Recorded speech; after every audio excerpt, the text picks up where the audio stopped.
Billiken fans, welcome back. It's Zach Miller and Peter Hale. It's the Midtown Madness Podcast. Before we get going, thank you so much for listening. If you're watching on YouTube, don't forget to hit the like and subscribe button as well as the bell down below so you get notified every time we drop an episode or whenever we drop a random video. I don't know. This episode and the whole season of the Midtown Madness Podcast is brought to you by Two Men in a Garden. Whether you like it mild or hot, chunky or cantina style, people over at Two Men, they got you covered. I love Two Men in a Garden salsa. I miss having it around. I've been holding out with everything I've been doing for the 70.3 race. But this summer I'm going ham on some Two Men in a Garden salsa. I cannot wait. They are St. Louis through and through, and we can't thank them enough for sponsoring the podcast. You can pick up their many products at any local grocery stores or online at twomeninthegarden.com. They're on Instagram and Twitter at Two Men Salsa. Pete, really cool interview we got coming up here. It's another local product story and not only product but personal story too. Yeah, we're kind of piggybacking on Stu Durando's article last week about a slew distance runner, Firaol Ahmed, who he came over from Ethiopia to the St. Louis area, down at Northwest High School, and then made his way to SLU, where he's now cross country track runner and budding entrepreneur with his own coffee company, Moy Coffee. And we had a nice chat about his company, his journey, athletics, you name it. Just a quick chat with them, but it was great to kind of connect with him, get more of his story, and hopefully get the word out there more. Because one thing we're always trying to do with this show is support Billikens in every way we possibly can, and we were really impressed by this guy's story and what he's trying to do. Yeah, absolutely. And we got that interview. We're not going to waste any time. It's coming up right now. Billiken fans, we have a very special guest, a very unique guest. If you're following what Stu Durando is putting out over at STL.com, he put out an article about our next guest, Firaol Ahmed. He is a Billiken sophomore distance runner on the men's track team, and he is a coffee baron as the owner and operator of Moy Coffee out of his dorm room, no less. Firaol, welcome to the Midtown Madness Podcast. Thank you, Zach. Thank you for having me, and I'm glad that I'm sitting here talking to you guys today. Thank you. Yeah, no. So I got to know, when I read all this about how you've become this coffee mogul out of your dorm room, were you that much of a coffee drinker before, or was it just kind of something you saw an opportunity and bang, here we go? Not really, because I wasn't a big coffee drinker. I had trouble with caffeine, and every time I had coffee, I would want to go to sleep, right? But I did grow up in a coffee culture where pretty much every day, I would either see someone making coffee from scratch, right, from green beans all the way to brewed coffee, or I was the one doing it, even when I was 10, 11, 12, when I was younger. I didn't know a lot about coffee, but I wasn't a coffee drinker myself, yeah. So was this always going to be the path you took in terms of business? I mean, was it just how your mind worked? Was it your experience, or did you have any thoughts like, maybe when I get over to the States, I'll do something else completely? Oh, not this. Actually, this coffee idea, I got this summer, and then within 1 week, I was already working on the website and getting, executing on my idea, but I never thought of maybe doing, I never planned ahead. It just came to me, and I'm like, okay, let's see where this goes. So even though there's a family history with it and a local history with it and everything, it wasn't like you were laying the groundwork for this all along. No, not really. Like Steve Jobs says, it's easy to connect dots in the past, right? Yeah. After I started doing this, I'm like, you know what? My family's been doing this. Like, this is in my blood. That's when I started connecting the dots, but it wasn't pre-planned. But you had quite the experience in kind of the entrepreneur. You had the entrepreneurial spirit early on. From the article, it sounded like you had come up with a few different businesses even in high school. I did. In high school, I started a couple of side hustles that were successful, I would say.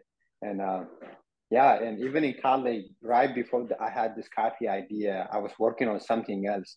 And then I got this one. I stopped working on that and moved to this one. So You are any of those ideas either from high school or college? Are those things that you might bring back? Are those still kind of incubating? uh so the high school one was, I don't think I would bring that one back. It's something that you could do just to learn a business or to as a side hustle. I don't think it's something that it could turn into an actual business. It doesn't have a huge potential, so I would not bring those back.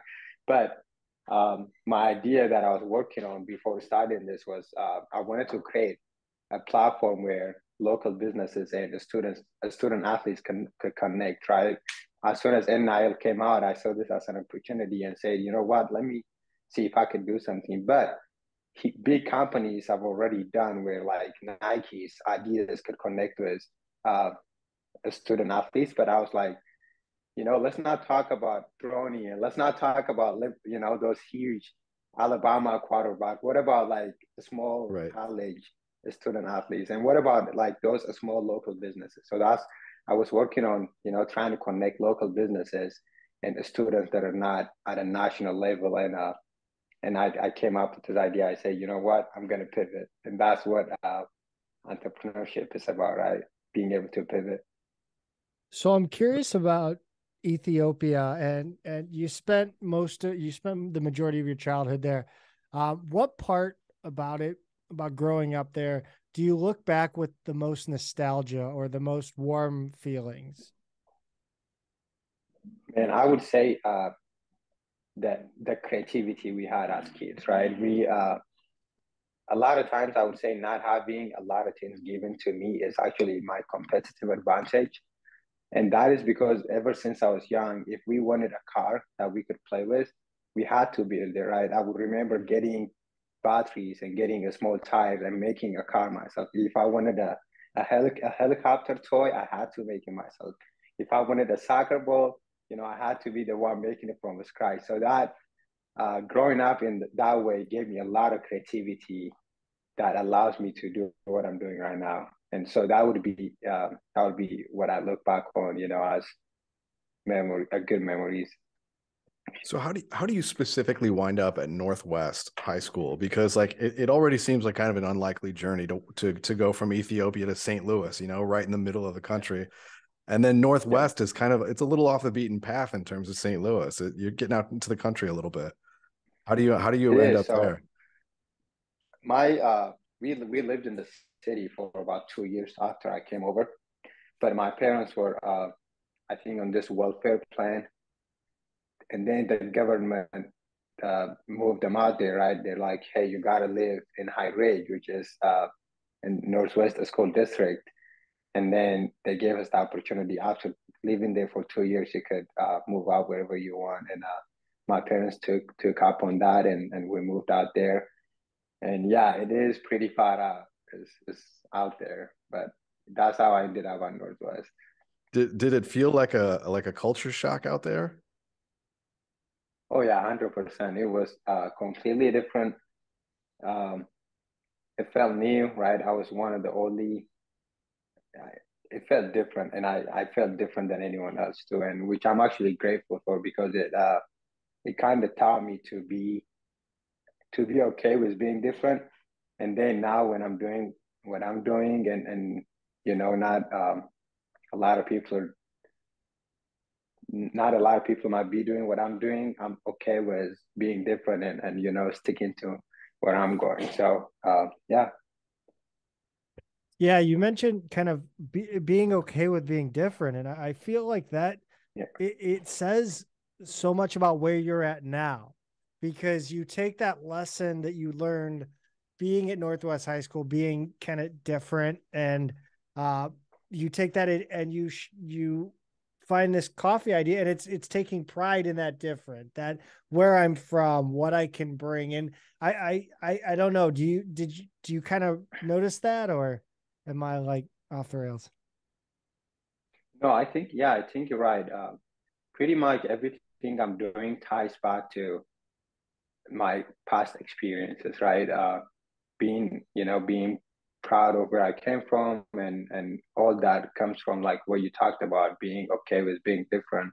And that's why I'm able to express my, where I come from, and be able to offer to people. I want to pivot to sports for a minute, because at Northwest, it seemed like you were able to pursue soccer, which was kind of your first love athletically. And I know Zach wants to know this too, but transitioning to running was not a natural thing for you necessarily. And how do you feel about running now versus when you kind of took it up? I mean, if I don't run, especially except if I'm not hurt, especially when I'm not hurt, if I don't run every day, it's like, that, hey, something is wrong, you got to go run. But at the time, I hated running, right? I liked soccer. I played every day. And when my high school coach, I don't know what he saw, but he convinced me to go run. And I resisted as much as I could for about a couple of weeks, and then finally decided to go out and run. But loving running didn't come to me easy, for sure. Ethiopia has a proud running tradition. Is there anybody now? I know you kind of took it up later in life, and you didn't really have that experience of looking up to runners as a kid, but is there somebody you've latched on to now, maybe watching on YouTube or even running, actively in the pro ranks? Yeah, so Ethiopia has great distance runners. And one of the ones I looked up to, and as I remember when they were racing, was Kananisa Bekele. He was a former Olympic gold medalist, a world record holder in 5K, 10K. And pretty much if you go anywhere in Ethiopia and you say his name, they know him, Every kid looks up to him. And it was Kananisa Bekele for sure. What events are you running now? And are you doing both track and cross country? Yeah, so I do cross country and track, and then in track I do 5,000 and 10,000 meters, so long distance. And then in cross country we run 8,000 meters, and then 10,000 at the last race of the season. Do you have a preference? I kind of felt like reading that it might be cross country. Am I on there? Yes, I like cross country a lot better. Yeah, I don't like the tactical side of track. There's a lot of mental energy that needs to go into it for you to perform better. I just want to go out, run as hard as you could, and then beat them with it. Yeah. I like that. So there's something a little more natural about cross country, right?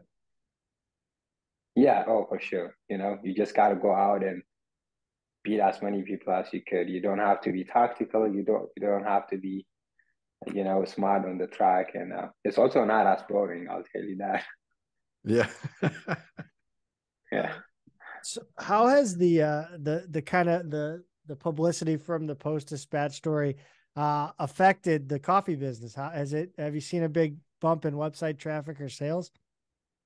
Yes. The last 5 days have been crazy. So that day, which was Wednesday, I did more sales in a day than I usually do in 1 month. That's incredible. So it helped a lot for sure. It helped a lot. Yeah. I know I showed you this before we started recording, but my order just got here today. I got to admit though, so I got one of each. I got a medium roast of all three of the varieties that you do. I got to admit, I myself am not a coffee drinker, but my wife is like avid coffee drinker. So I'm going to have to give you her review secondhand, but definitely appreciate the quick shipping and everything. This is a nice little early Mother's Day gift for her. How much of a coffee drinker are you yourself? Like, what's your approach to it? Right now, minimum 2 cups a day. Nice. Yeah, I can't even function on one cup anymore. And but before I started roasting coffee, I wasn't that much of a big coffee drinker, But I didn't want to be, a dentist with the bad teeth. So I want to be able to tell you which one I like better if you're to ask me. So that's why I kind of got into drinking coffee, and now I'm obsessed. I can't even spend a day without 2 cups of coffee. That's so funny. You know what? I Yeah. am also not a coffee drinker. I'm gonna have to get some again, but for my mom, I'm gonna have to grab a bag Yeah. now. I couldn't remember, or like, because I don't drink. I'm an energy drink. I am a pathetic energy drink, 200 milligrams a can guy. Like, it's terrible. Yeah. But so do you have Have you anybody? tried coffee? Have you ever tried coffee though? So I do. I have tried one sip of coffee in my life, and it was, Okay. yeah, it was leaving the memorial for Fort Stew, and I stopped and got nice coffee at Starbucks, because that's what he used to Okay. drink it all the time. So I was like, you know what, I'm gonna do it for you, and it's not my thing. It's not, unfortunately. But I'm gonna try it again. I'm gonna do it. I'm gonna do it. Yeah. I'm gonna do it. I don't know if it's not your thing or if you just had the wrong coffee. Well, it's Starbucks, so probably the wrong coffee is what you would say, right? Yeah. What a salesman, by the way, Zach. He's Yes, working on 2 I non-coffee know. drinkers right now, and he's working us.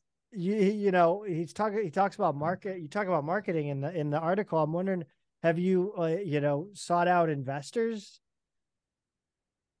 No, not really. I actually don't want to bring in any investors if you were to ask me. And that is, I want to be able to see what I could do with a small money, right? Anyone could make money with a lot of money, but if I could make money with not a lot of money, then that is a proof that I know what I'm doing. And if I'm able to bring on investors later on after I'm successful, I think that will only help me out in the long run.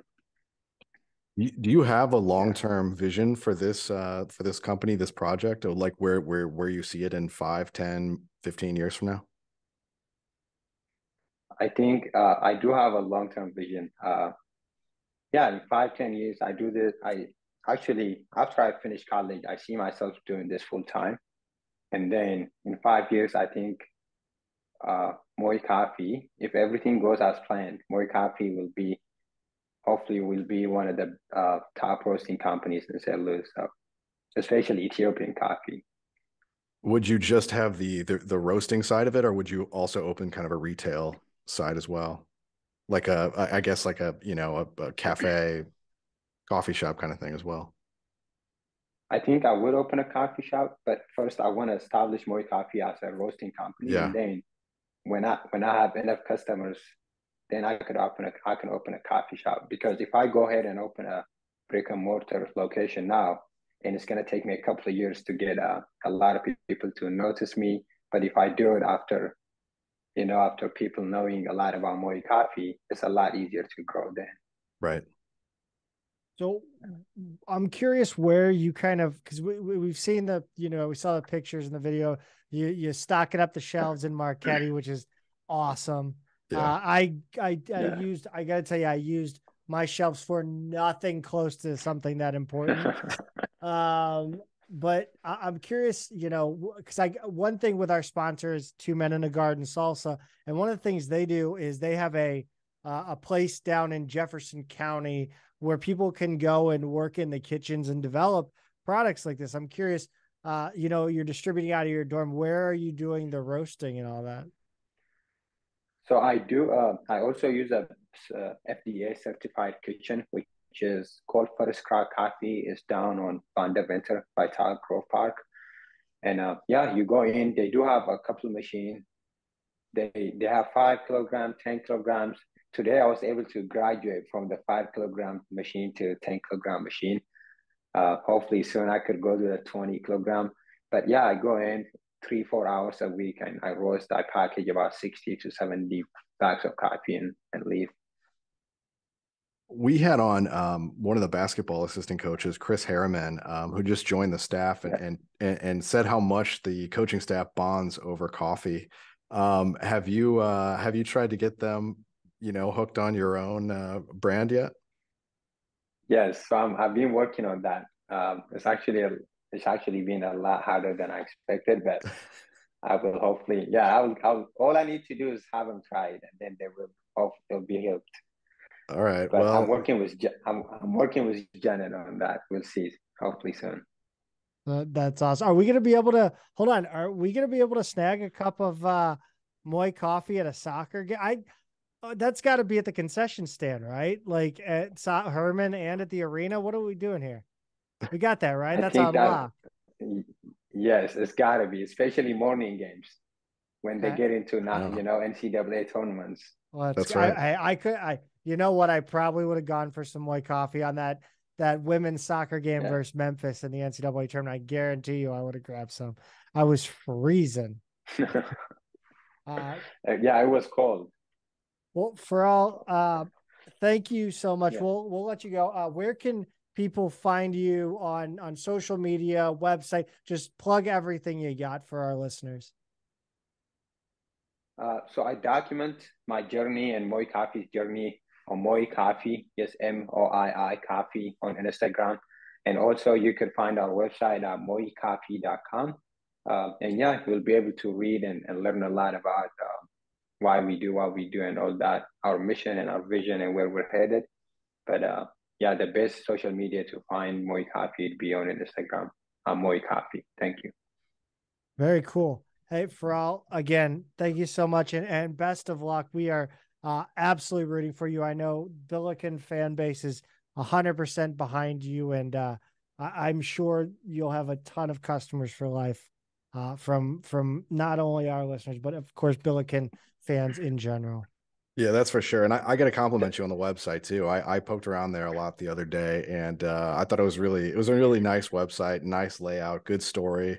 I would have to think that anybody who's listening to our show is going to want to support, all Billikens any way that they can. And even though we haven't tried it in my house yet, we've got it here now. Next week, I'll have to check back in and let people know what my wife thinks. But thanks again for coming on the show. And, we're rooting for you and everything you're doing with Moi Coffee. Thank you. I really appreciate you guys. Thank you for having me. Of course. Take it easy. Thanks. That was good. See you guys. Peace.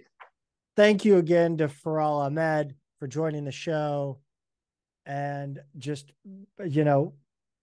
telling his story and opening up to us. And best of luck. Go out and order at least one bag.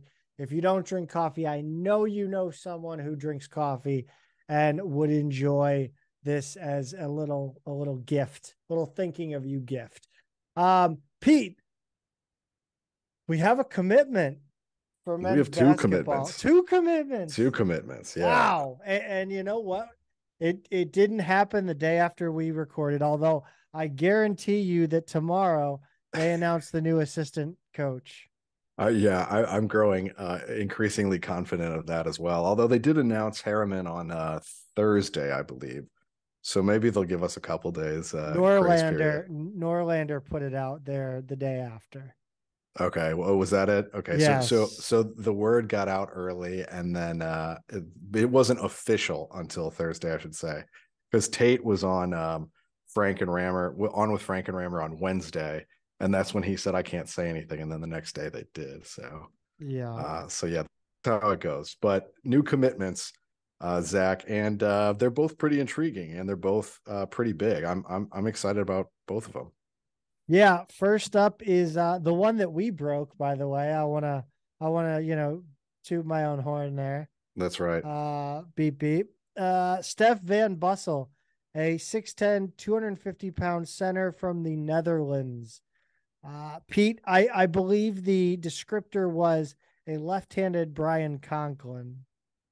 Yeah, I mean, if hopefully hopefully senior year Brian Conklin. That's senior right. year Brian Conklin. That's if that 4-word description doesn't get you at least a little intrigued here, I don't know what will. He played for Leverkusen in Germany, and he plays for the Netherlands U18 team for FIBA. He's got a 7'3" wingspan, so he's got a really big frame. As you already said, 6'10", 250, and he looks every bit that big. He also, like, you immediately think of the Euro big stereotype, right? A guy who can step out, a guy who passes, who plays more in the high post than the low post. But he looks like a pretty purely low post player. His highlight reel is just dunk after dunk after dunk. He looks a little bit more like big and physical inside, like more of a forceful player. It just wants to throw down everything he can. He moves really well though. Like he runs the floor. He can pass it. He's aggressive on the boards. And his offensive rebounding in particular stands out. He kind of has a good knack for that, good timing. And a lot of his highlights were follow-ups, especially follow-up dunks where he kind of gets in position, gets around people. The other thing I like that stands out, that kind of shows me he's kind of a heady player, in the shot blocking portion of his highlight video, it's a lot of retaining possession. He's not just looking to smack it up into the stands for, because it looks cool or whatever. He really tries to keep it or to tip it to a teammate in just about everything he's blocking, uses the backboard. So I like that as well. A guy with that much size and that much length, to see that he actually has pretty good instincts with it as well is great. He shot 54% from the field in his league in Germany. He's not really a good free throw shooter, so that's definitely something that we're familiar with at SLU, and hopefully he can work on. But again, he's only a freshman, an incoming freshman. This isn't a transfer portal find. The other thing, Zach, he had a whirlwind recruitment. I thought that was pretty interesting. Well, even more interesting is how Harriman knew about him. Yeah. Why don't you give us that background? Harriman was over in Europe for their preseason tour, and Cal played Stef Van Bussel's team and got waxed. Harriman remembered it. Right. So Never stop recruiting. Again, he and now you can just kind of go through how that happened. So he winds up, I'm sure the icebreaker is that event, right? Like, hey, we saw you up close and personal when I was at Cal. So he speaks to Harriman last Saturday, has a Zoom meeting with the staff, and then by Wednesday he's committed. Didn't even bother visiting. I think he probably knew by like this point in the game. You're getting a little bit later in the spring, and by the time he sets up travel and gets over here, he knows he's probably given a few weeks, right? And a few weeks can be pretty meaningful when you're getting into May in this recruitment process. And he'll have been recruited over by a lot of other teams. I've seen it time and time again when like European bigs are trying to get over here in the spring, their schedules change constantly for that reason. Even guys that have been scheduled to come to SLU in the past, you see them, okay, I'm going to visit SLU, I'm going to visit Washington State, I'm going to visit here and here. And then they wind up visiting 3 completely different schools and maybe 1 or 2 that they had planned. And then one of those gets canceled while they're here. It never works out like they want it to, just because it's a little bit longer lead time on that travel. So I think he just kind of wanted to get down to business and get comfortable with the staff and their vision for him.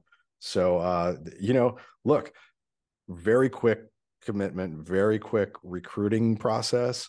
This is kind of a really intriguing one, right? Like we could have completely just stolen a diamond in the rough here. You just never know. You mentioned business there. And to me, I almost look at the way he committed is sports are way more of a business way earlier in Europe than it is here. That's right. Of course, AAU is a business. College basketball on the macro level is a business, but you're introduced to you're in pro clubs way sooner in Europe in every sport than you are here in the United States. So, I mean, maybe he doesn't care. Maybe you don't care. Like, yeah, every school has a X degree. Maybe every school has his degree, Maybe it's about the situation, not necessarily what the campus is like. And there's also, Harriman kind of talked about with NIL, there's a little bit of freedom in international recruiting because they don't immediately come in asking the questions that all of the American recruits are asking now. It's a little bit different. And the other thing is they don't have any preconceived notions about a school, a conference, a city, whatever that American students might have. And you either, work with that or get over that, right? Like he doesn't have any longstanding impressions about particular conferences in the US because he hasn't been like growing up watching Sports Center every day, like the way an American kid would have, or he just doesn't have, I don't know, he's just not exposed to the college landscape here the same way that you and I would be growing up here. It's just totally different. So it's almost like a complete blank slate, and it's a different set of priorities, and you can make a pitch to him and really appeal to the things that matter without any of the baggage of a life of thinking like, oh, I've got to go play in the Big Ten or the SEC or whatever. Or this has always been my dream school since I was 5. He doesn't have a dream school. This is where his career took him.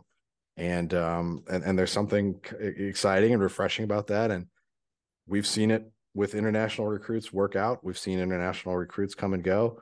I like the kid's size and how he looks. And I think there's a lot of really strong potential here.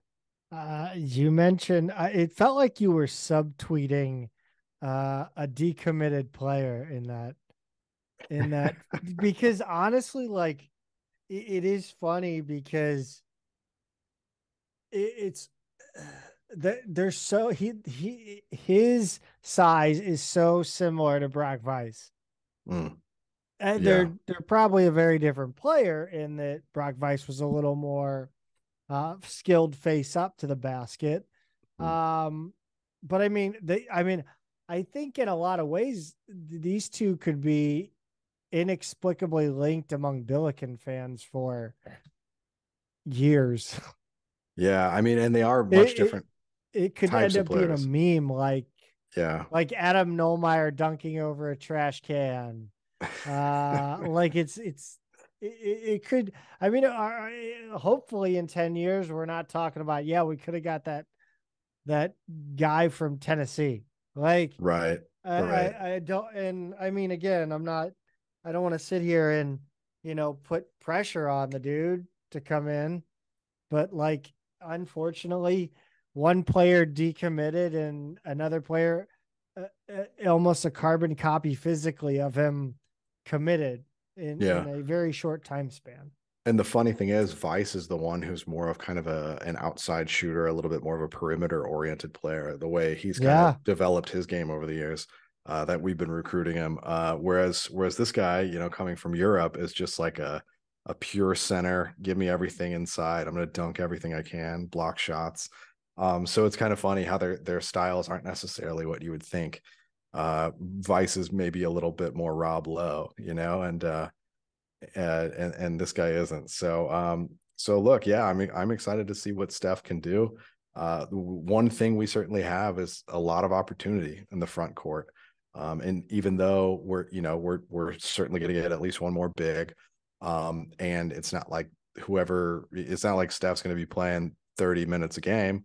But there's a big opportunity here for everybody coming in, and that's kind of exciting. Yeah, I think it does a little bit. It's funny. The last 2 things to come out of this Billiken program were, you had Chris Harriman, which is a feel good hire. Not only is it a feel good hire, we both think it is a perfect choice. Yeah. We think it is his coaching style, what he's known for is very complimentary to Travis Ford. I think, in my opinion, I think that you're looking at it's an intelligent hire, and that you're looking at NIL, you're looking at what we have. It's that money ball thing, but it's not money this time. It's we need to find a way to get around the fact it's the same as Moneyball in a way, but it's not the analytics aspect.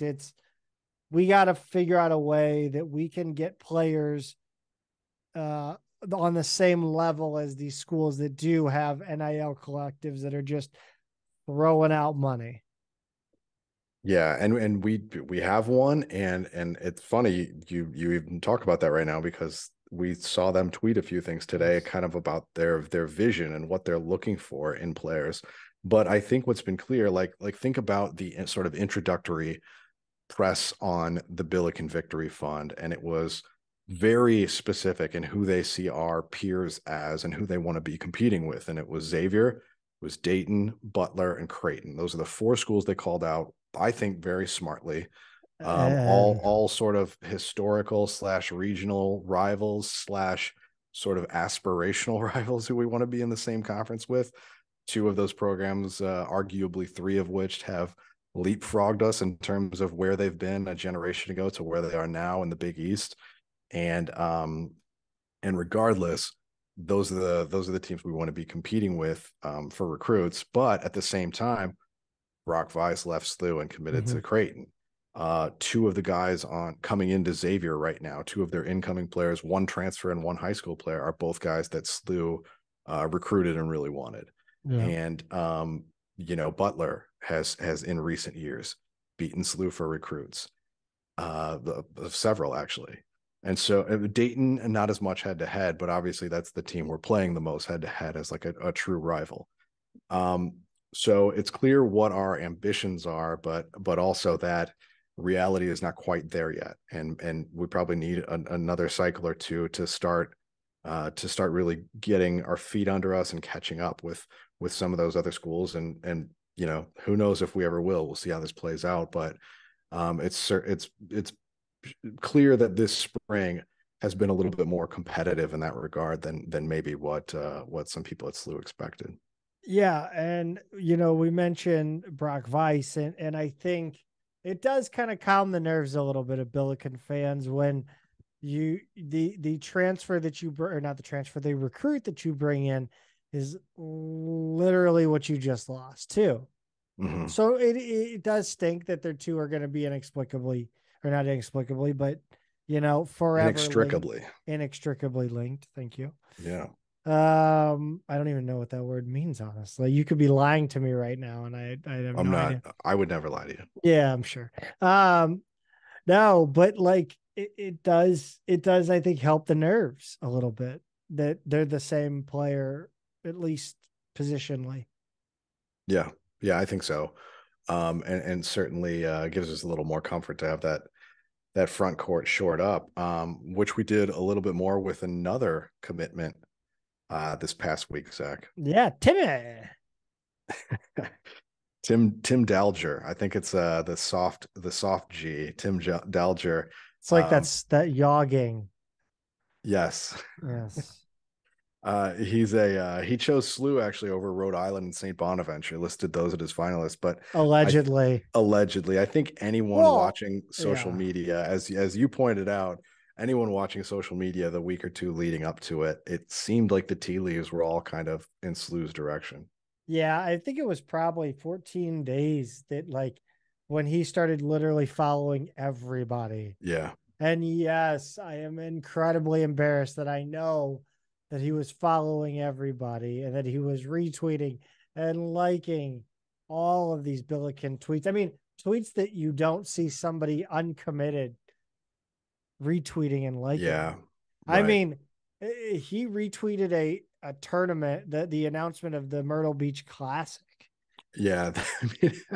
I mean, that one in particular, when you're talking about a schedule item for the fall, yes, it's like he doesn't care about who's playing who if he's not involved, right? I mean, come on.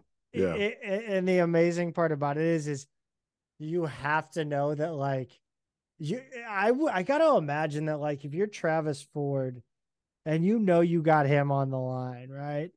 I got to imagine you're kind of annoyed that he retweeted that because Travis Ford has been known to be a very, very cards close to the chest guy.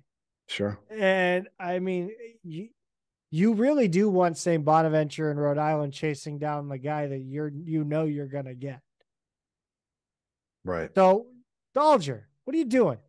Come on, man. Just commit. Yeah. Don't put us through it. Well, no, just don't tell anybody. Just leave it.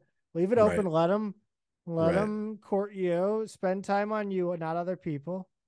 Maybe lose out on a recruit or two, wasting their time. Right.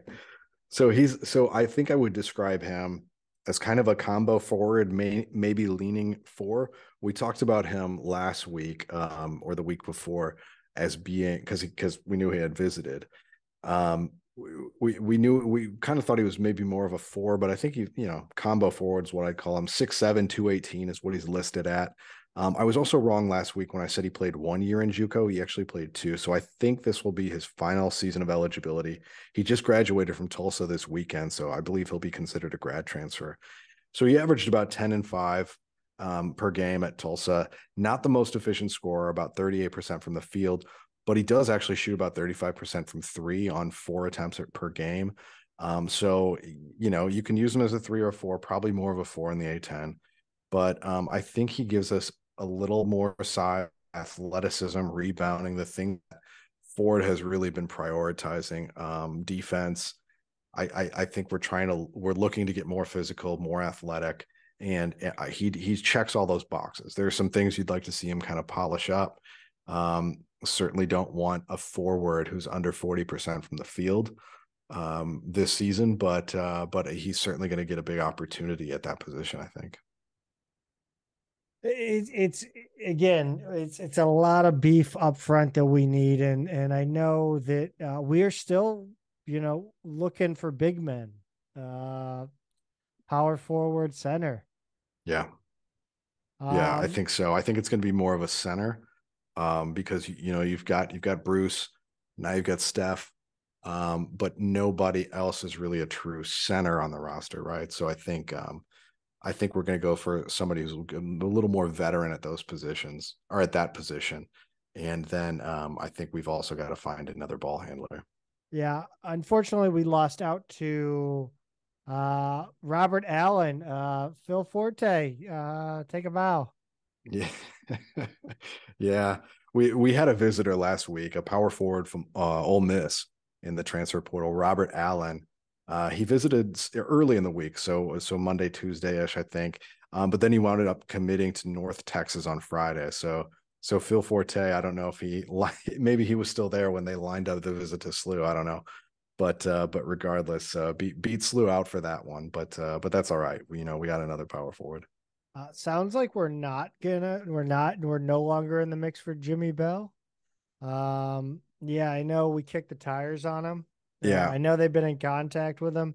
He's going to visit Mizzou and Mississippi State. So, I mean, we should know in about a week. Yeah, maybe by the time we record next week. I've heard Mizzou, but Mizzou fans don't feel like he fits. Well, with Kobe coming back, I think that as my buddy Joe shared with me this afternoon, he thinks with him, if he were to leave and enter the draft, that would change things a little bit. But with him coming back, I think Bell might make more sense actually for them in the front court. So I know they're increasingly confident that he's coming their way, but according to Bell's original timeline, we should know about a week from now. Billikens had a visitor on campus this week. Yeah, probably as we record. I think he's coming through. Bradley Azawiro. Am I saying that right? Azawiro. He didn't play a whole lot at Georgetown, and even though I watched Georgetown play a couple times this season, he didn't register necessarily.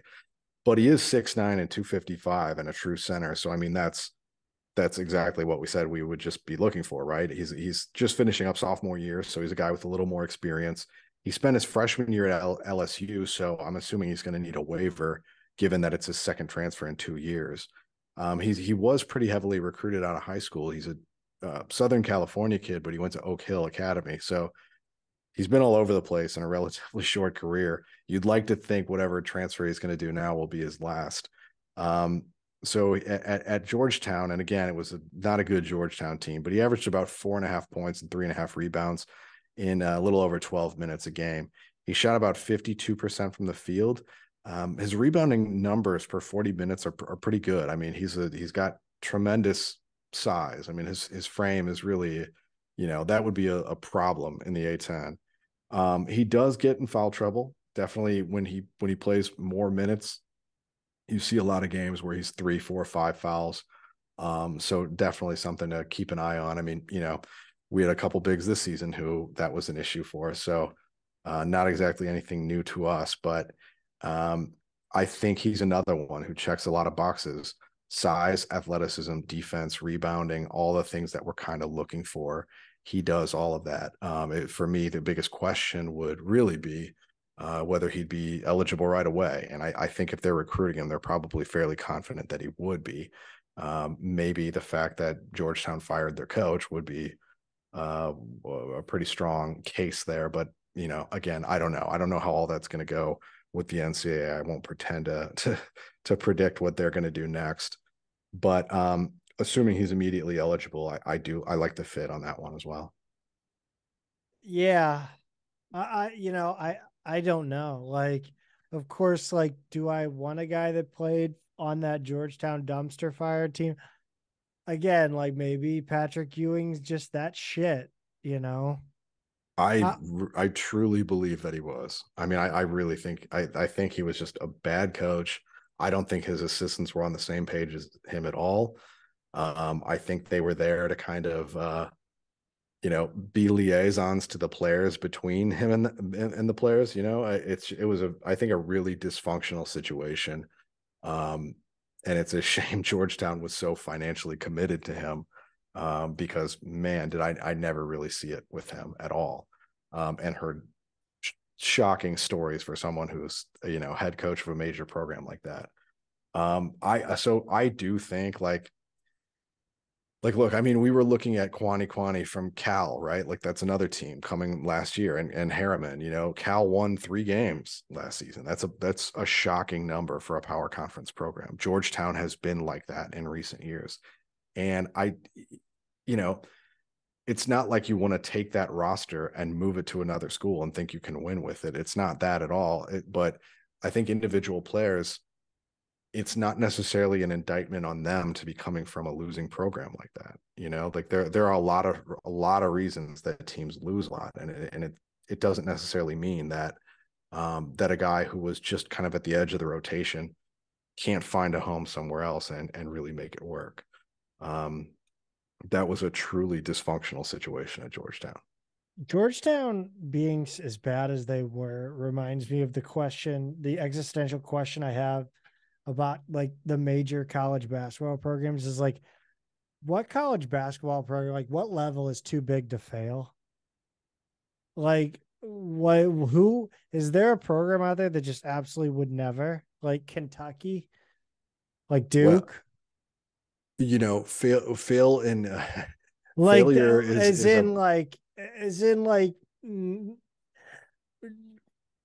consistently finishing in the bottom half of their like power conference. So like if Duke turned into like Boston College for 3 or 4 years, or no, for okay, so that's the thing is like they would never accept that, right? Like Dukes have never. But I mean, not even accept that, but like let's say a decade, because let's say more than 2 really bad coaching hires. Yeah, I mean, I suppose it's possible just because the price for coaches at that level, I mean, that's the top job, right? Duke, yeah. Kentucky, like those, Kansas, those are the top jobs. They're going to pay the most. That's kind of like the last job on the ladder. And the cost for those coaches is so high that it's only a question of, are you willing to pay 2 guys that amount, for however long it takes to buy out a failing coach at that level.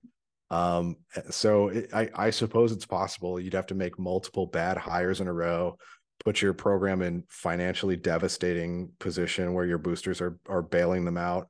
I don't think anyone is too big to fail in that regard. I mean, would you have ever thought Georgetown was going to be a single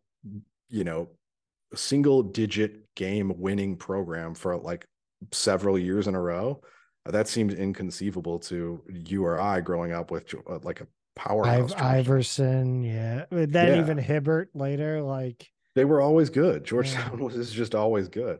So So even though Duke and Kentucky and Kansas and places like that are a notch above, it's possible. Sure. You just gotta make a few terrible hires in a row. You mentioned assistant coaches when it came to Patrick Ewing. We've been seeing some smoke lately.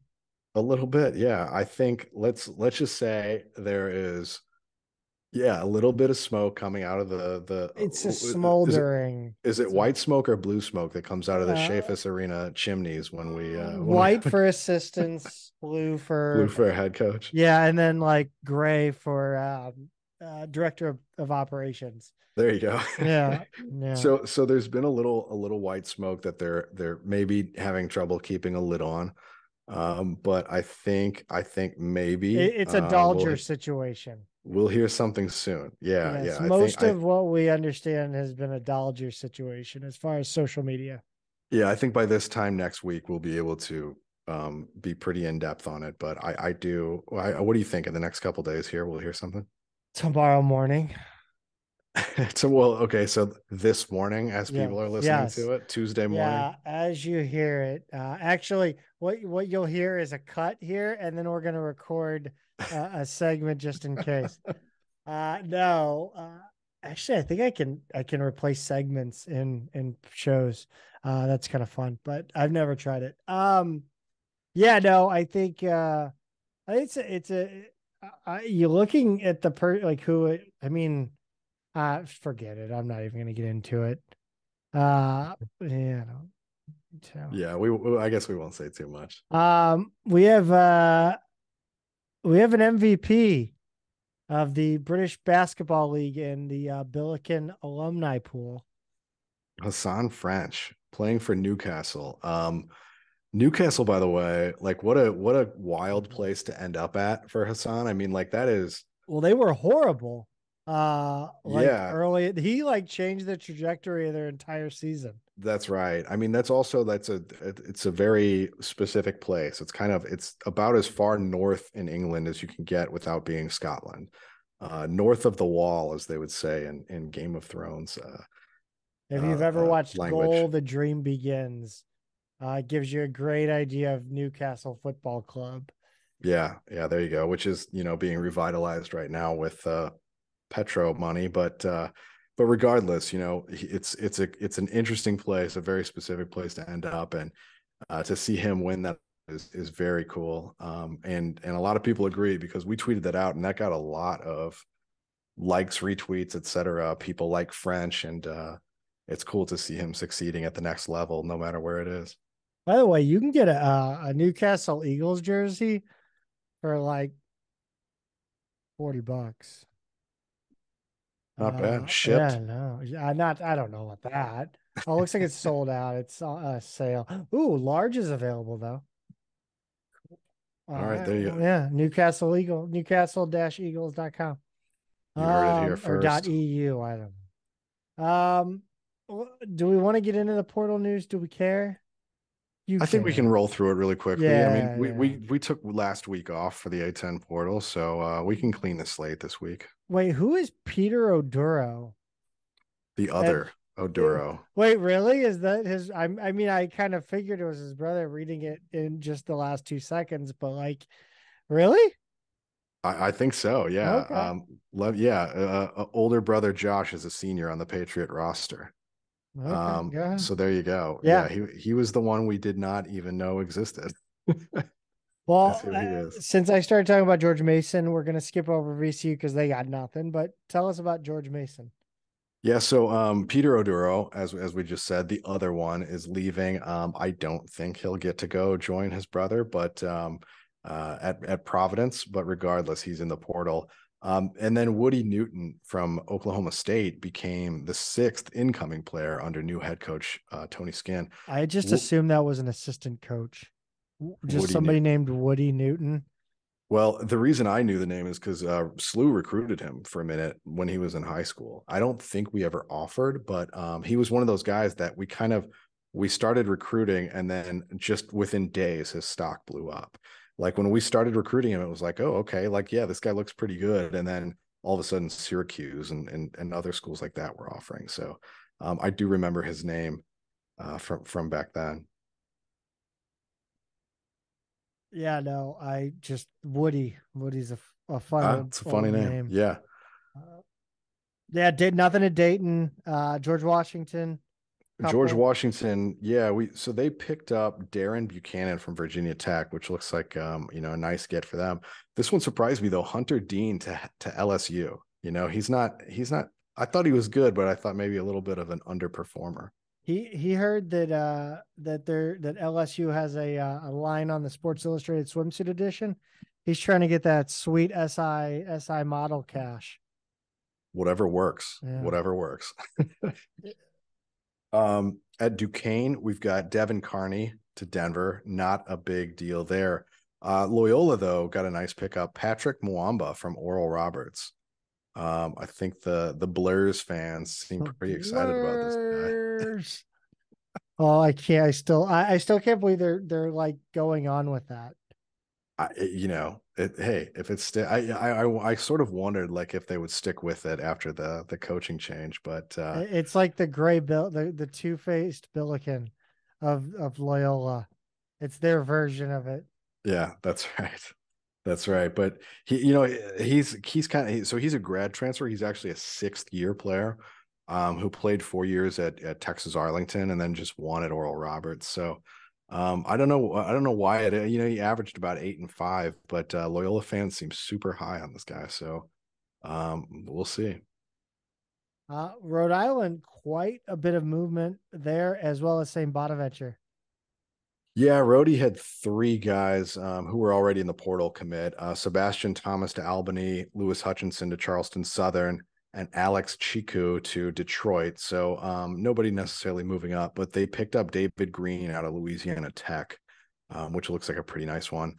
At St. Bonaventure, Anquan Hill is going to be headed to Sacred Heart. But this was one of the biggest gets, I think, in the conference last week. Charles Pride out of Bryant picked Bonaventure. He scores a ton. Bryant plays in the NEC, or no, actually they moved up a conference, I think, from the NEC to the America East. But regardless, not a big name, but he scored a ton there, and there's something to be said for that. Nothing out of Richmond. One single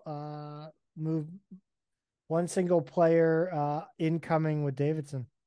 Jarvis Moss from Stanford is going there. Seems like he'll be a really good fit at Davidson. Nothing out of St. Joe's and Fordham.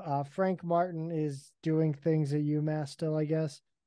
Yeah, I guess so. But he's also losing guys. RJ Luis is going to St. John's with Patino, Tafara Gapare to Georgia Tech, and then TJ Weeks to Ryder. It's kind of been amazing to see how many UMass guys have left and transferred up, by the way. Something to be said for that. And then they got Daniel Hankins Sanford out of South Carolina, which is kind of funny because he was actually a Frank Martin recruit to South Carolina, stayed committed to the Gamecocks rather than following him up to UMass. But after his freshman year down there, he's going to go ahead and rejoin Frank Martin. Nothing out of LaSalle. Pete, you know what we got next? We got the trivia question of the week. But first, I think you need to talk about some salsa, man. I think I do, because sometimes what happens is I get into a period in between orders of 2 men in a garden salsa, and I have to go to the grocery store. I've always got to have salsa in the fridge regardless. Certain kinds of tacos are one of the only things that my kids, or at least one of my kids, will eat. So I've always got to have salsa on hand. And sometimes when I get the grocery store ones, I've been through I can't tell you how many different dozens of grocery store ones. They're never as good. They either have too much salt or they have too much of the kind of preservative, whatever it is, words that you cannot pronounce that are on the side of the jar. And they make it too sweet or sticky. It feels wrong. Like something's wrong about it. Trying to get their stuff to last on a shelf for years, which I don't know if you quite need to do. I think you should just head over to 2meninagardenssalsa.com or any of their social media accounts, find them, or head out to your local grocery store if you're in the St. Louis area, and get something that's fresher. and that tastes better. That's not too salty. That's not too sweet or weird texture. I don't even know how to describe. Slimy almost in some cases. Slimy is right. Yeah. So yeah, get 2 minute in garden salsa, made locally, always fresh, real ingredients. It's great stuff. You won't be disappointed, and tell them we sent you. We're going back a couple weeks because Chris Geldenmacher got the first time we threw this out as sort of a contest, so to speak, to where you get to pick a discussion topic. He got the question right, which was the two big events in 1949, being our first number one ranking in the AP poll, and the last season that football played. So his discussion topic is as follows. He wants to talk about the ramifications of kids not feeling they have to honor their NLIs, whether they should be let out or not let out. And also, should we be looking to poach players if our players can get poached? Timely question, given the kind of appearances around Creighton's signing of Brock Weiss. Should poaching players not be as frowned upon given the modern rules of the game that everyone is having to play by? If we should be looking to snag kids from other programs, where would they come from? Like lower level teams whose recruits look to have committed too low, or higher level teams whose recruits have landed too high, so coming up or coming down. And he just wants our general thoughts about whether this should be treated the same way in the past, where it was more hands off, or it should be looked at as a possible new recruiting pool. So the gist of the question to me, and I think there's a lot of sub questions in here. Should we be going after players that have already signed NLIs? Or at least committed, Yes. Signed is another level, but hey, I mean, Creighton, I think it's happening. Yeah. That one, I don't often want to throw out accusations of that kind of stuff when guys decommit. Everybody's got their own reasons, but man, that one looks a little fishy to me, the whole Brock Weiss thing. But what are your initial thoughts here, Zach? I mean, is this something where, we need to be a little more aggressive? I think for sure with verbal commitments, I think, is it firm?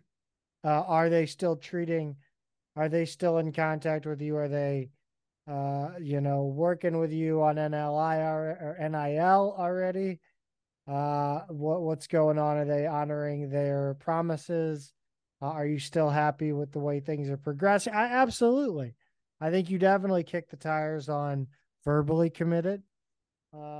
I got a real problem with poaching players that are on the dotted line signed. But then again, I mean, I don't know, dude. Like, I think it's mutually assured destruction between programs, I guess. I don't really know, dude. No, I think that's a good phrase for it. One thing that I think is interesting here is Ford has been adamant in the past that he doesn't want to play this game. He doesn't want to go down this road. And look, I mean, yes, Canseco said he never did steroids too. Things change very fast in this sport. They've changed very, very fast in the last 2 or 3 years. And I don't think that means the ethics around poaching players have changed. I think probably the reality has changed a little bit more, because it feels like with NIL, the offer is never really done until they're there, right? Until they're on campus, because that just seems like a fluid situation. I think we've seen that in football with like big time recruits committing to big time NIL deals and then being like, where's my money? And it's not there, like that's already happening. So I think there are a lot of very fluid situations. Look, in terms of poaching, I think you're right. I think once a guy signs, you just back off, I think the only thing there is if a recruit reaches out to you first. And, if we're going to give Brock Weiss a little bit of benefit of the doubt, it's possible that when Forte left, maybe he went back to a few other assistant coaches who he had relationships with and just said, hey, look, I'm signed, but I'm not 100%. So what do you think? And so maybe that's what happened. And I think that does happen in a lot of situations. And that's, look, if a kid wants to get out or wants to see what else is out there, I think that's fine. So if a married woman hits on me, it's okay. uh, oh boy, Zach. I don't know if I want to go down that road or not. Yeah, let's not. Let's talk about this week's question. Well, wait, hold on. I want to. Yeah. I know it's a lot. The other thing I wanted to address is right at the beginning of this question, letting kids out of NLIs. I would have told Brock Weiss to stick it. I mean, like, okay, so that's annoying as shit, man. getting out of here. Yeah, that's annoying to me. And I know, again, look, I know that like the company line of like the righteous fan for, ever since I've been a Billiken fan is like, well, they're kids, like you got to let the kid do what they're going to do. But like, dude, the status quo has changed. There is money involved that's going to these kids. Like, again, we're talking about kids not only not entering their NLIs. You talked about the businesses not honoring the NLIs or the NILs. Mother of God, can we come up with another? Yeah. So you talked acronyms about businesses or these collectives not living up to the NIL, but we've seen on a couple occasions, UMass in particular, where a player just signs a deal with the NIL and then, poof, out the door. Sure. Yeah. I mean, like, it's gonna cut both involved. ways. I mean, look, again, we lived in a world where it was like, they're kids, they do what they got to do, what's best for them. But like, this is what you asked for. You asked to make money. Now you're going to get treated like an adult. Right. Now you've opened yourself up to the criticism. Like, there was always that, like, no, you got to blame the coach first. It's college. These guys are student athletes. They're playing for free, free labor. But like, hold up a second. Things have changed in my mind. And so now, like 2 years ago, 3 years ago, you asked me, I'd be like, ugh, that sucks. Okay. Now I'm like, dude, you sign an NIL or an NLI? Like, come on, dude. So one of the things that Ford has said repeatedly this offseason is he wants people who want to be there, right? How does it play out in your mind if you're not letting a guy out of his letter who wants to be there, who doesn't want to be there? I never said I wasn't a hypocrite. No, I think, again, yeah, I agree with him. And I think it's one of those things where we talked about this today, you and I off the pod, is like, I think with this NIL collective and the statement they put out today, I think it's smarter to not throw the money around. I think while I'm not thrilled that the NIL collective isn't booming off the bat, I think by the same token, I think you have to be more creative on our level. Where you go talk to the guy, look, do you want to play tough, grinded out Billiken basketball? And we will do whatever we can to make sure you get paid, but we cannot promise anything. Yeah. We will support you in every single way possible we can with NIL, but we're not going to be able to say, hey, here's $100,000. Right. I think in terms of the letter itself, my feeling is you can hate it and feel any kind of way about it you want to, but I think for future purposes, you have to let them go. Yes. Oh, because like if you're the school who's saying like, no, we're not going to let you out of your letter and like going to make a literal legal case out of it. We've seen it. Not a legal case, but yeah, we've seen it. Right. So I just don't think you want to be that school because like, these kids talk, you don't want to, you're burning bridges with potentially programs. One tweet. Yeah. Not even a tweet. One Instagram story. One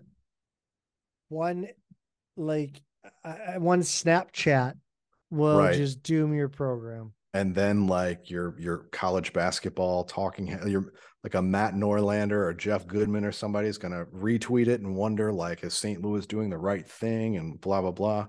I mean, it just, yeah, a little bit of that can poison the well. And I just don't think you can do that. So I think you have to let him go. Unfortunately, I still am forming my opinion about how to actually handle the recruitment of guys with an NIL, bag, so to speak. But that's very much a fluid situation, changing rapidly. Let's go on to this week's question. Yeah, which technically was a couple weeks ago now, but we'll finally answer it. Yeah, who is the only player to lead SLU men's basketball in scoring for 4 straight seasons? No surprise on who got this one. Yeah, Joel Hall is our winner this week, and several other people did get it right too. But we drew his name this week, and he actually in a message gave us a little more context too. And a lot of people did not think it would be Easy Ed because prior to 1972 there were freshman teams in college basketball, but basically World War II to the Korean War was kind of a different time where so many guys were in and out of college to serve in the military that they waived that and freshmen played up. His time at SLU fell exactly between World War II and the start of Korea, like exactly those years. And as it just so happens, I think freshmen were allowed to play up. So he played all 4 seasons for the varsity team. And of course, he led them in scoring all 4 years. We've had plenty of I shouldn't say plenty, but we've had several 3-year guys to lead the team in scoring, but nobody else since Easy Ed has led SLU in scoring for 4 straight seasons. So kind of a fun footnote there. Congrats, Joel, on getting that one right. And we're going to reach out to Joel for next week's trivia question discussion topic. I'm pretty confident by 10 a.m. tomorrow we'll have that discussion topic. Yeah. No, it's funny you said you mentioned a world-changing event and the word waiver in the same sentence about a time in mid 20th century when in 2020 through 2023 we're talking about waivers nonstop after a world-changing event. Just kind of amazing how time is cyclical like that. Then this next week's question, with the signing of Stef Van Bussel, my question to you, Billiken Nation, who is the last player to wear a Billiken uniform with the name on the back of the jersey, or shit, if he didn't have a name on the jersey, it's not that serious. Who is the last Billiken to have 2 independent words on their name? So the space in between 2 set of letters, like it doesn't have to be a real name. Like you Van guys Bussel. get it. Yeah, you guys are smarter. 2 words on the back of the jersey, not just the front. Yes. Yeah. Pete, on to women's basketball. I love what just happened today. Me too. Yeah, I think this is the true mark of like a coach putting together coaching staffs, like who knows how to hire assistants, who knows how to spot talent at the assistant level. And that's associate head coach Ryen Micaletti is taking a head coaching job. She just got the job at Slippery Rock University, which is a D2 school up in Pennsylvania, and she's from that area. It's Western Pennsylvania. SLU is actually the 4th place that she's coached alongside Rebecca Tillett. Indiana, Pennsylvania, same kind of neck of the woods, was the 1st place. Then they went to Navy and then Longwood together. Not continuously all the way through for both of them, but yeah, they've coached at 4 different schools together. And Zach, you're right. I mean, this is the sign of putting a staff together, but also capitalizing on your moment, right? Like immediately going to a new higher profile job, immediately succeeding, and then getting more looks, maybe getting better recommendations, more calls than you might otherwise get. And the cool thing here is there's some symmetry to it. She was an assistant at Slippery Rock before. The second school she coached at after Point Park, which was an NAIA school where she started her career. And she played at Seton Hill College, which is another lower division Seton school. Hall. Not Seton Hall. That would be Seton Hall University, but Seton Hill College is also in that part of Pennsylvania.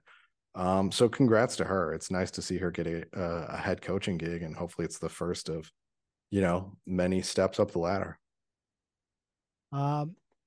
Sarah Lazar, previously entered the transfer portal, is headed to Vermont.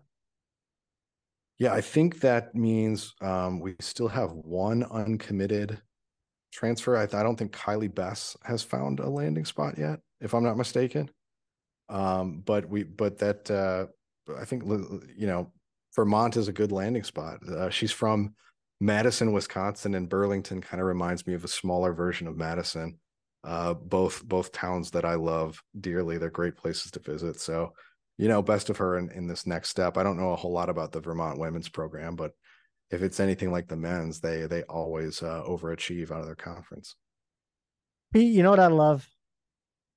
Besides salsa? Yes, besides salsa. I love A10 championships. Yeah. And for the first time in program history, Billiken softball is a conference regular season champion. And of course, that means this is their first A10 regular season championship. Yeah, it's amazing. It's amazing. That's a huge mark for a program. That's just kind of been humming along for a long time. They've been a little bit up and down, but just haven't really settled into a groove. And I'm just so impressed at how this season has come together. And here they are. They did break their big winning streak this weekend, but they still closed out strong. I mean, they still won a series. They still did it on the road, and they still locked in that number one seed. And they didn't need the last game to do it either. I mean, they locked it in with a game or two left. So it took a little help with Loyola beating Dayton, but it still happened, and we couldn't be happier for them. Yeah, it's this tournament's going to be really, really fun to follow. I believe last year they lost to Dayton in the tournament. I don't remember exactly if that's the case. But let's recap this Rhode Island series. Billikens dropped the first one. You gotta put a little drama on the end of the season, don't you, Pete? Yeah, sure do. It was a close one. They lost 1-0 in the first game of a doubleheader on Saturday the 6th at Rhode Island. The game actually went scoreless all the way into the bottom of the 7th when Rhode Island walked it off with a 2-out single and 2 base runners on. SLU had thrown out a runner at home on the previous play just to show you like how dramatic this one was at the end. Chloe Wendling went the distance, but gave up the game's only run here. Incredible pitchers duel. Billikens followed the loss up with a win 5-4 on Saturday. SLU scored 5 in the first and 1 more in the third. Rhode Island got 3 back in the bottom of the 4th and made it interesting with another in the 6th, but the Billikens held on. Etling was 3 for 4 with 3 RBIs and a run. Kylie Hanner, Jesus, I'll get it right one day. Sorry, Kylie. Pitched 4 innings and got the win. Wendling pitched the final 3 innings for the save. This result, when paired with Loyola's doubleheader sweep over Dayton at the same time, clinched the regular season conference title for SLU. As we said, the first in program history. Yeah, and then they followed it up with another pitchers duel on Sunday the 7th, and this one just cemented that 1 seed. It was a 1-0 win at Rhode Island, so they flipped the score from the day before. The win means that SLU actually won 14 of the last 15 regular season games. They finished 20-5 in conference, 29-23 overall before postseason play. The way that this one went down with 2 out in the top of the first, Gabby Kowalik drew a walk, stole second, and then scored on Abby Mallow's RBI single, and that was the game's only run. They could have just ended the game right there after 1 inning. Hanner, Hockman, and Wendling all pitched in this one for the combined effort shutout, which is great to see them all put in a good outing there just to ice it. So next up, Zach, we've got the A10 championships at Fordham this weekend, May 10th to 13th. And as a 1 seed, it's kind of like the baseball tournament, right? Like there's all the teams are on one side of the bracket and on the other side is the consolation. So it's a double elimination style. And they're going to start with the winner of George Mason and Fordham. So it looks like SLU will play Thursday at 11 St. Louis time. Yeah, look, like I know softball isn't everybody's cup of tea, but I with all due respect to like college baseball, in my mind, softball is the better spectator sport among college bat and ball sports. It's a 2-hour commitment max, which instantly makes it better in my opinion. It's one of those sports too. If you're ever like out at a restaurant or a bar this time of year, like in May, it feels like college softball is always on during the day. And it is the most watchable. Like I find myself just like staring at the screen for 40 minutes and I'm like, oh yeah, what like you just forget. Oh yeah, the Stanley Cup playoffs are on. Shit. You just get so sucked into these games. It's just I love the pace of it. Yeah. The smaller field, the completely different timing on delivery of a pitch. I mean, it's just everything about it is really quick. It's almost like an arcade style baseball. It just plays quicker and so fun. I'm really excited. You were right, by the way. They did lose to Dayton in last year's tournament to get bumped, but it's funny because being double elimination, they actually beat Dayton in the first round, then lost to George Washington and had to play Dayton again, and then got blown out in that second game against Dayton. Yeah. The Billikens will be the number 1 seed with taking on the winner of George Mason and Fordham. Dayton's the 3 seed, will take on Rhode Island. The winner of that game will get Loyola Chicago. And then, there's the consolation bracket, as you mentioned. I was expecting more, and then it's only the top 6 that get to go to the tournament. I like that. I do like that. I like some reward for a good regular season. Yeah, I do too. Pete, this weekend of baseball was, I think it was exciting for a couple of reasons for me. Was in that all the games were broadcast on TV. And by TV, I mean ESPN Plus. And they finally had more than one camera.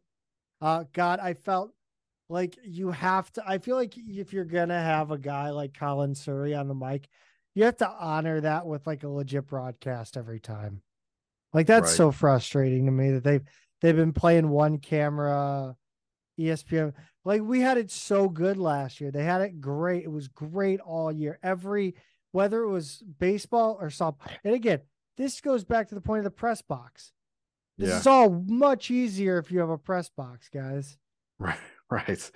Yeah. I mean, like, and think about, when ducks come on the field and interrupt your game and Colin's got to, eat up some time.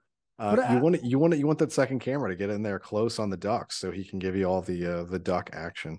Yeah. That's how things happen in this age. Like something stupid happens. You got to be there to capture it. But this weekend was exciting. It was a series that the Billikens had to get. Yeah. And they made it interesting losing game 1, Pete. They did. This was definitely a very college baseball kind of series. It was, dude. You look at George Washington coming in, and they're kind of a 500-ish team, and you were like, man, at home against this team and SLU's a top 3 team, you really just look, you got to win the series. You absolutely got to win 2 of these. It'd be really nice if you could pick up a sweep. But every single one of these games could have gone either way. The first one on Friday the 5th went against the Bills, 8-6, George Washington. SLU actually led 2-1 going to the 6th. And then George Washington blew things open with 5 runs in the top of the inning. SLU was able to get 3 back in the bottom of the frame, but GW got 2 more in the 7th, and Bills couldn't catch up after that. Tyler Fogarty had a good game, 3 for 5 with 2 runs. Cameron Swanger had 2 hits and 2 RBIs, and then Austin Newegg and Patrick Clovesy also had 2 hits apiece. SLU actually out hit George Washington 12-10. But look, that's kind of how all three of these games were this season. It didn't really indicate what was going to happen. Henry Littman has a strong outing until that 5-run 6th inning, so he got the loss. But luckily, Zach, things turned around on Saturday. Yeah, they did. And this was a 9-6 Billiken win. SLU scored 3 in the bottom of the second and led the rest of the game. They had an answer for every time George Washington would climb back to within 1 or 2. Hayden Moore went 3 for 4 with 4 runs from the leadoff spot. Cole Smith 3 for 4 with 2 runs and an RBI. Sitzman 2 for 3, 3 RBIs. Owen Chafin went 5 innings and got the win. Jack Weber picked up the save after 4 innings of relief. Pete, this Sunday, man, hilarious. Not actually that funny, but you had to be there. Yeah, we had a kind of a funny exchange after that first inning. We did, because so SLU, spoiler alert, SLU wins this one 9-8 in 10 innings on Sunday, but George Washington opened up this game with a 6-run first inning. And Zach texted that he was going to head out early to his ride. And I was like, you realize, like, this is college baseball and SLU's going to win this thing 11-7. I think I was off by a couple runs, but the spirit of the text wound up being true. So did you actually head out early? Did you head out to your ride early? Yeah, I went and rode my bike. I had to go do my bike, and he's training. Yeah. Yeah. So I did like check in every so often. And I was gonna put in headphones, but then I was like, that's gonna end up with me dying. But yeah, no, and then like I had just gotten off the bike when you like to see that you had texted me 2 minutes later telling me the game was tied at the end of the 9th. Right. So I was able to fire up ESPN Plus and listen on the way home. And I think I did my ride on the Levee Trail, and I got not the Levee Trail, but the trail behind Top Golf. I parked in Top Golf's parking lot. By the time I fired up the game, pulled out, I got to the light to turn on to 270 West or 40 West. And that's when he got hit by a pitch. And I was like, well, that's the most comfortable hit by a pitch he'll ever have. Yeah. So SLU actually got 4 of those initial 6 runs back in the second to make it a game. It was tied at 7 after 5 innings, and then both teams picked up another run in the 8th, and that's how it went to extras. SLU loaded the bases in the 10th, and then Cam Redding got hit by a pitch, and Hayden Moore was the beneficiary crossing the plate. Moore went 2 for 4 with 2 RBIs and 2 runs in this game. Cole Smith 3 for 5 with 2 runs. Austin Newegg 2 for 5 with 3 RBIs and a run. Knox Preston 2 for 3 with a run, and then Redding ended up 2 for 5 with a home run and 2 RBIs. And Tyler Fogarty hit a solo shot. Jackson Holmes started and gave up 7 runs, 5 earned in 5 1/3 innings. Ethan Bell pitched 4 2/3 and allowed 1 run and wound up with the win. Next up, Zach, we've got a weekend series at Davidson. 1 game on Friday the 12th, and then they'll play a doubleheader on Saturday. Well, before that, there was a bit of an injury situation. I believe it was somewhere in the middle infield, if I'm correct. Cusimano got injured, and he was like their replacement. He was like he replaced somebody at that position. So like they played 3 different players at one of the middle infield positions. I don't know. Again, I joined in late. I was in early and then late, so I missed exactly what happened. But yeah, weekend series at Davidson. This one is going to be like, I don't think it can be overstated how important this is to the standings. No, this one will definitely be pretty decisive. Davidson is in first right now by a half game at 12-5. SLU and St. Joe's are then tied in second at 12-6. I guess the first tiebreaker would be head to head, right? So, I mean, that kind of makes this one. Yeah, it's pretty essential for both teams. I mean, about as essential as it could get for either of them. It really could be the series that decides the, first place. And then SLU will have Lindenwood for 1 off game, and then they finish against Fordham Fordham is actually down 3 from the bottom. They're 5-13 this season. So with that one at home, you would love to get a sweep there to finish out the year. But if they can win this series at Davidson, that would put them in really good shape. We do need to talk about Jackson Holmes in this game, though, this last game, because he gave up 7 runs, like you said, in that. He gave up most of his runs in that first inning. Yeah, they left him in. To their credit, they left him in, and then he pitches 4 1/3 of 1 run. One baseball. run. Yeah. Beautiful. Beautifully done by Jackson Holmes. And Colin on the broadcast called it out. He said, for a sophomore pitcher to go, I got to tell you, I'd be crying if I, at his age, like I would be in the dugout. Take me out, Hendo. I'm done. Yeah. I'm going to go have myself just a cry. run back to your apartment. Yeah. I'd be doing the JP from Angels in the Outfield. Run home. Run home. They're just watching you in the distance to the horizon through the outfield fence. Yes. Like the reverse shoeless Joe. Yes. Pete, speaking of A10 championships, Toby Gillen. He's doing Toby Gillen things again. He really is, man.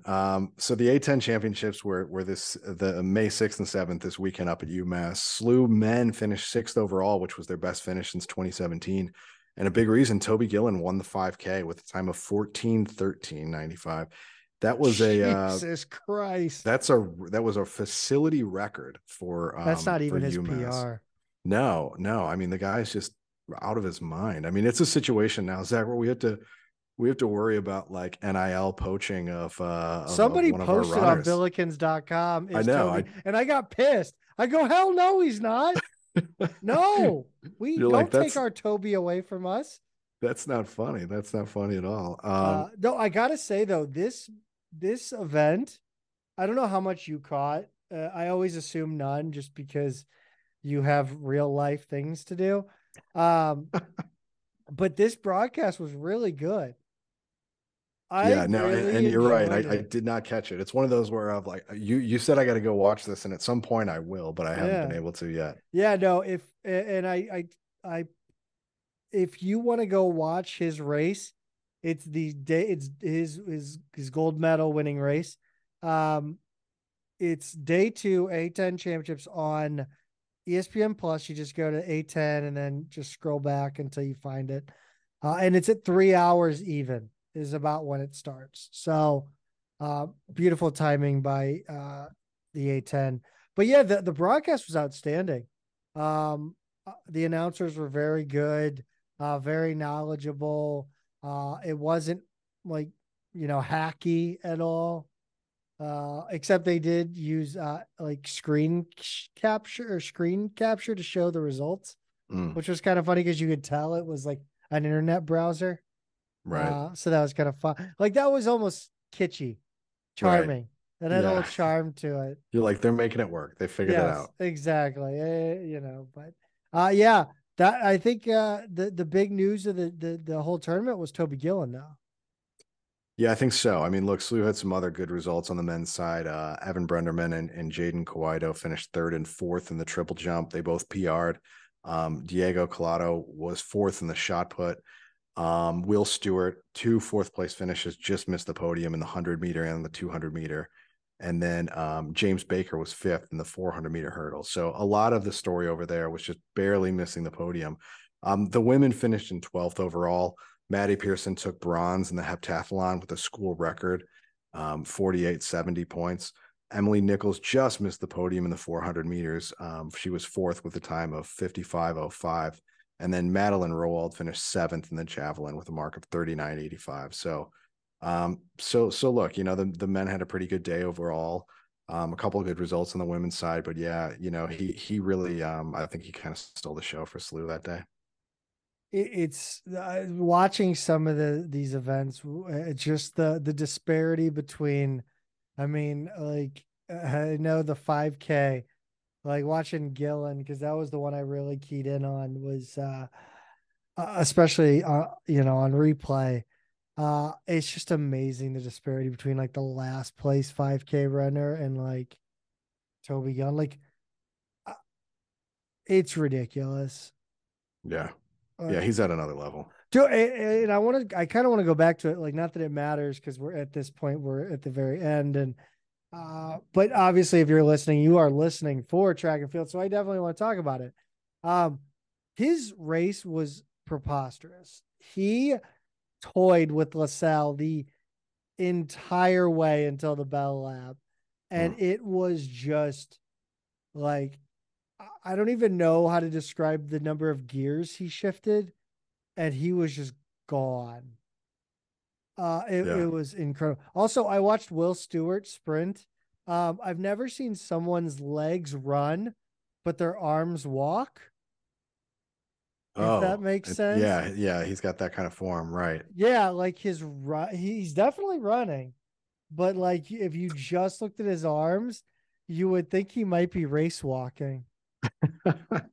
Like it's but it's perfect because he's like so relaxed in the arms that's why he can sprint as fast as he can. Same with Gillen. I incredibly relaxed, incredibly bouncy. And they mentioned on the broadcast how small he is. Do you know his size?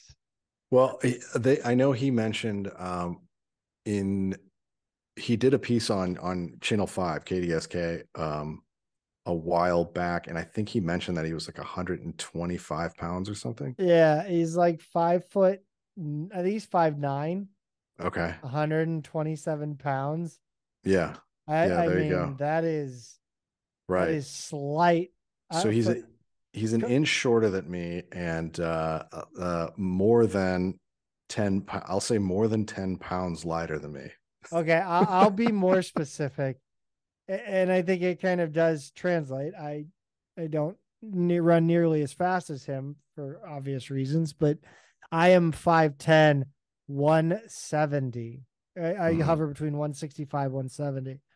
I mean, I can't even imagine how cold I'm cold on a daily basis, like freezing. I don't like that dude's got to be wearing parkas to class. I don't know how he manages like a winter in St. Louis. Yeah, he's Australian too, so he's already probably I think it's probably a little warmer where he's from, right? I mean, it's just different. I think it's just different. Yeah, but I don't know about Cairns actually. I really don't. I'm looking it up right now just out of curiosity. But Isaac, more to the point, I'm curious about what's next, because he probably qualified for regionals, right? And it looks like the NCAA West preliminary rounds are in Sacramento later this month, May 24th to 27th. Okay. Would he be our only qualifier, or how does that work? I think that's how. I don't know.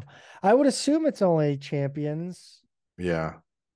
I mean, we didn't make the podium anywhere else, so I would imagine you either have you at worst have to podium in your conference. Yeah, well, we did have a 3rd place finish in the triple jump, but yeah, a lot of 4th place finishes, and then with the 3rd place finish on the women's side in the heptathlon. So the couple more podium finishes, but yeah, I mean, he's the only one that I would think would be in the mix for regionals. Okay, so let's see. For each individual event contested at each of the first round sites, the top 48 declared student athletes will be accepted into the competition.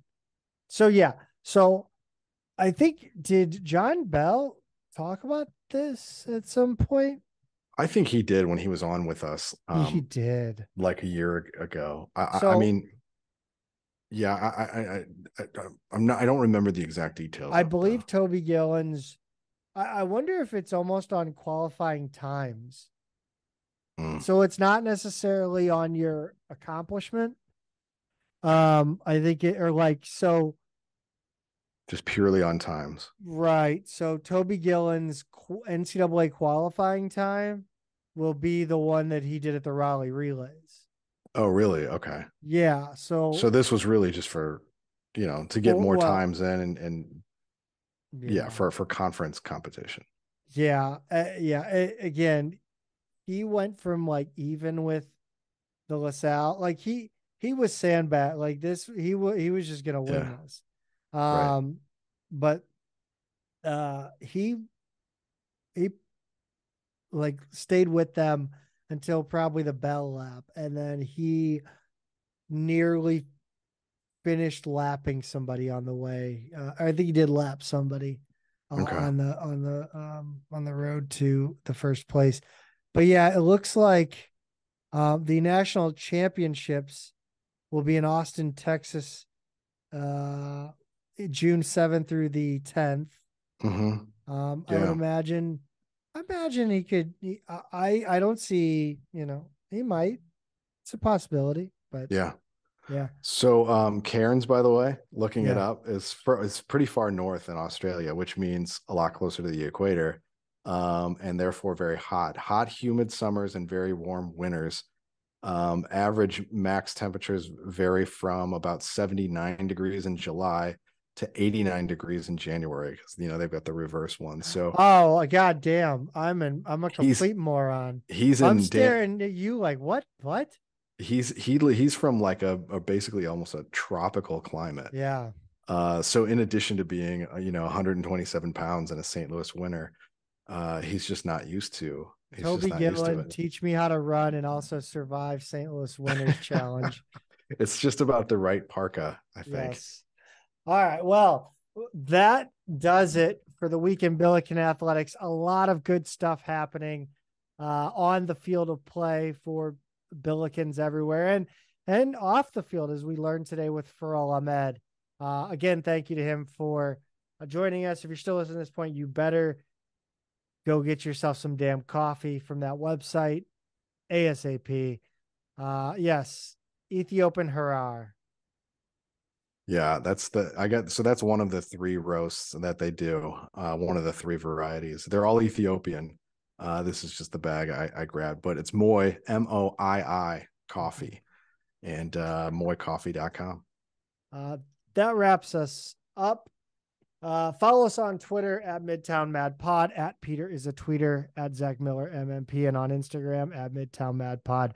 You know the drill. Like, subscribe, rate on all platforms. Pete, as always, go Bills. Go Bills.